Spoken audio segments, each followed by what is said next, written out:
Ratusan pelanggan hari ini berhimpun di jalanan mendesak penjelasan berhubung serangan cyber minggu lalu.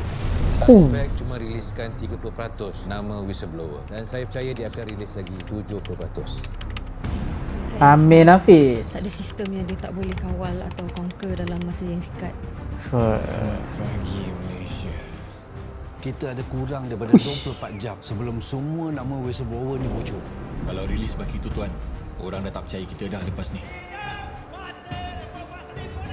Hehehe. I'm a politician.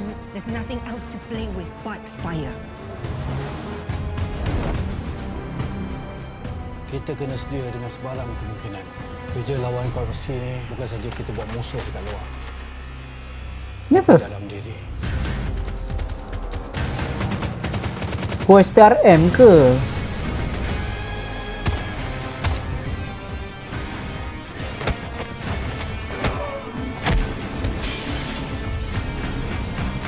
Oi, ramai. Apa senarai itu? Kita tak dapat nak buktikan yang ahli-ahli politik korup sekongkol dengan entiti luar untuk jual negara kita.